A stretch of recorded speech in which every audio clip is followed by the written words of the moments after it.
Friends, എല്ലാവരും കുക്കൻ ടെക്കിലേക്ക് ഒരിക്കൽ കൂടെ സ്വാഗതം. അപ്പോൾ നമ്മൾ ഇൻട്രോ ഒന്ന് കണ്ടിട്ടുണ്ടാവും എല്ലാവരും. അപ്പോൾ അത് കണ്ടപ്പോൾ ഒരു മഹാഭാരതം ഫീലൊക്കെ വന്നിട്ടില്ലേ? ഞങ്ങൾ അതിനാണ് ശ്രമിച്ചത്, വന്നോന്നറിയില്ല. അപ്പോൾ നമ്മൾ മഹാഭാരതത്തിലും പണ്ടത്തെ എപ്പിക് മൂവീസിലൊക്കെ കണ്ടിട്ടുണ്ടാവും ഓരോ അസ്ത്രങ്ങളൊക്കെ, ബ്രഹ്മാസ്ത്രം, പാശുപതാസ്ത്രം എന്നൊക്കെ പണ്ട്. അപ്പോൾ അതുപോലെ നമ്മളെ കൊണ്ട് പേപ്പർ കൊണ്ട് ഒരു റോക്കറ്റ് അല്ലെങ്കിൽ ആരോ റോക്കറ്റ് എന്നൊക്കെ പറയാം, അത് ഉണ്ടാക്കാൻ പറ്റുമെന്നാണ് ഞങ്ങൾ നോക്കിയത്. അപ്പോൾ ഇത് നിസാരക്കാരനല്ല കേട്ടോ, ഇത് കാണുമ്പോൾ ഇങ്ങനെയുള്ളൂവെങ്കിലും അത്യാവശ്യം ഒരു 500 മീറ്ററൊക്കെ പോവും. ഇത് നല്ല കറക്റ്റായിട്ട് വെടിച്ച് വിട്ട് കഴിഞ്ഞാൽ ഒരു 500 മീറ്റർ വരെയൊക്കെ പോവും. അപ്പോൾ ഇത് ഫസ്റ്റ് ടൈം വിടുമ്പോൾ ചിലപ്പോൾ ആവണമെന്നില്ല, കാരണം ചിലപ്പോൾ കയ്യിലൊക്കെ അടിച്ച് പോവും. അപ്പോൾ 2-3 പ്രാവശ്യമൊക്കെ ആയി വിട്ട് കഴിഞ്ഞാൽ അത് കറക്റ്റായി പോകണ സംഭവമാണ്. അപ്പോൾ ഇതെങ്ങനെ ഉണ്ടാക്കാൻ നമുക്ക് കണ്ടേ? അപ്പോൾ നമുക്ക് അത് ഉണ്ടാക്കാനുള്ള വീഡിയോയിലേക്ക് പോകാം. ഗൈസ്, അപ്പോൾ നമുക്കിത് എങ്ങനെ ഉണ്ടാക്കാൻ നോക്കാം ഈ റോക്കറ്റ്. അപ്പോൾ അതിനാദ്യം നമ്മൾ സെൻറ്ററിൽ നിന്ന് ഇങ്ങനെ മുടക്കാം, ഈ സൈഡ് ഇങ്ങനെ മുടക്കാം.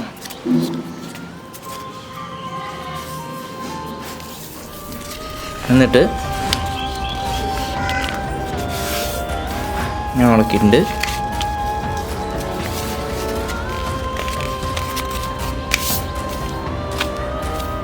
അങ്ങനെ ചെയ്യാൻ പോകുന്നത് ഒന്നുകൂടെ ഇവിടെ മുടക്കാം. ഇവിടെ ഈ സൈഡ് മുടക്കി. ഓക്കെ, ഇപ്പം എങ്ങനെയുണ്ട്. ഇനി ഇതിനെ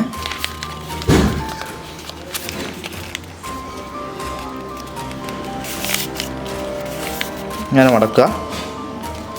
എന്നിട്ട് നമുക്കിതുപോലെ ഒരു കത്തി എടുത്തിട്ട് ഇതിങ്ങനെ ഈ സൈഡിലോട്ട്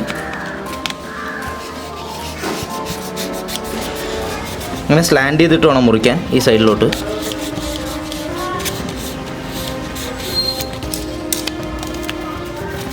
തുറക്കുക.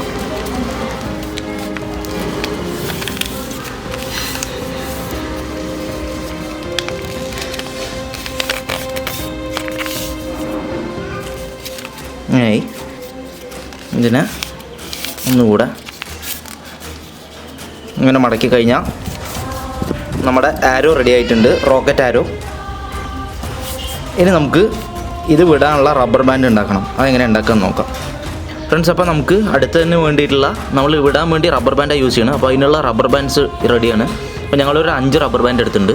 എന്നിട്ട് ചെയ്യാൻ പോകുന്നത്, ഫസ്റ്റ് ഒരു റബ്ബർ ബാൻഡ് എടുത്തു, ഇതിൻ്റെ ഇടയിൽ കൂടി ഇടുക രണ്ടാമത്തെ റബ്ബർ ബാൻഡ്. എന്നിട്ട് ഇത് കണ്ടില്ലേ, ഇങ്ങനെ എടുത്തിട്ട് ഇങ്ങനെ വലിക്കുക, അപ്പോൾ ലോക്കാവും. ഇതേപോലെ ബാക്കിയുള്ള റബ്ബർ ബാൻഡ്സ് എല്ലാം നമ്മൾ ഇങ്ങനെ ഇടുക, ഇങ്ങനെ വലിക്കുക. മനസ്സിലായല്ലോ? ഇനി നമുക്ക് അടുത്തെടുത്തിട്ട് ഇതിലോട്ട് ഈ പച്ച റബ്ബർ ബാൻഡ് ഇതിൻ്റെ ഇടയിൽ കൂടി ഇട്ടു. ഇതിങ്ങനെ വലുതാക്കുക, ചെറിയ സൈഡ് ഇതിൻ്റെ ഇടയിലൂടെ ഇങ്ങനെ എടുക്കുക. അപ്പോൾ ഈ ഒരു മെത്തേഡിൽ നമുക്ക് ഇത് 5 എണ്ണം ഇങ്ങനെ ഇൻ്റർ കണക്ട് ചെയ്യാം.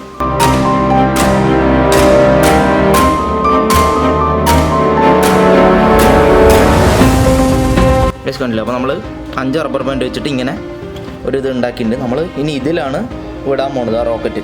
അപ്പോൾ അതെങ്ങനെ വിടാമെന്ന് നമുക്ക് നോക്കാം ഫ്രണ്ട്സ്. അപ്പോൾ ഇത് എങ്ങനെ വിടാമെന്നുള്ളതാണ് ഞാൻ പറഞ്ഞുതരാൻ പോകുന്നത്. ഇത് കണ്ടില്ലേ, നമ്മുടെ റബ്ബർ ബാൻഡ് ഇങ്ങനെ വെച്ച് ഉണ്ടാക്കിയിട്ട്, എന്നിട്ട് നമ്മുടെ റോക്കറ്റ് എടുത്തിട്ട് ഇതിൻ്റെ ഇടയിൽ കൂടെ എങ്ങനെ ഇട്ടു. എന്നിട്ട് എന്ത് ചെയ്യണമെന്ന് വെച്ചാൽ, ഇതൊരു കുറച്ച് ഡിസ്റ്റൻസിൽ റബ്ബർ ബാൻഡ് പിടിക്കുക. ഇതിങ്ങനെ മാക്സിമം എത്രത്തോളം വലിക്കാൻ പറ്റും അത്രത്തോളം വലിച്ചിട്ട് റോക്കറ്റ് പതുക്കെ വിട്ടാൽ മതി, അങ്ങനെ പോകും.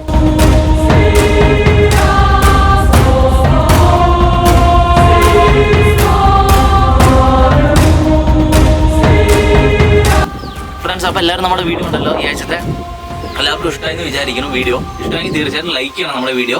അതുപോലെ നമ്മുടെ ചാനൽ ഇനി സബ്സ്ക്രൈബ് ചെയ്യാത്തവർ പലരും ഉണ്ട്. അപ്പോൾ അവരെന്തായാലും സബ്സ്ക്രൈബ് കൂടെ ചെയ്യുക. പിന്നെ ബെല്ലൈക്കൻ കൂടെ പ്രസ് ചെയ്ത് കഴിഞ്ഞാൽ ഞങ്ങൾ ഇടുന്ന വീഡിയോസ് നിങ്ങൾക്ക് എല്ലാം വന്നുകൊണ്ടേ ഇരിക്കുള്ളൂ. അത് കുറേ പേര് കംപ്ലൈൻറ്റ് പറഞ്ഞിട്ടുണ്ടായിരുന്നു, ഞങ്ങൾ ഇടുന്ന വീഡിയോസ് ഒന്നും പെട്ടെന്ന് നിങ്ങൾക്ക് വരില്ല നോട്ടിഫിക്കേഷൻ. അതിൻ്റെ കാരണം ഇതായിരിക്കും. ചിലപ്പോൾ നിങ്ങൾ നോട്ടിഫിക്കേഷൻ ഓഫ് ആക്കി കൊണ്ടായിരിക്കും. നോട്ടിഫിക്കേഷൻ എന്തായാലും ഓൺ ആക്കിയിടുക. അപ്പോൾ ഞങ്ങൾ ഇടുന്ന എല്ലാ വീഡിയോസും നിങ്ങൾക്ക് വന്നുകൊണ്ടേയിരിക്കും. അപ്പോൾ അടുത്ത ആഴ്ച കാണുന്നതായിരിക്കും. ക്യാമറമാൻ ശ്രീരാഗിനൊപ്പം ഇറ്റ്സ് മീ വിശാൽ. ടാറ്റാ.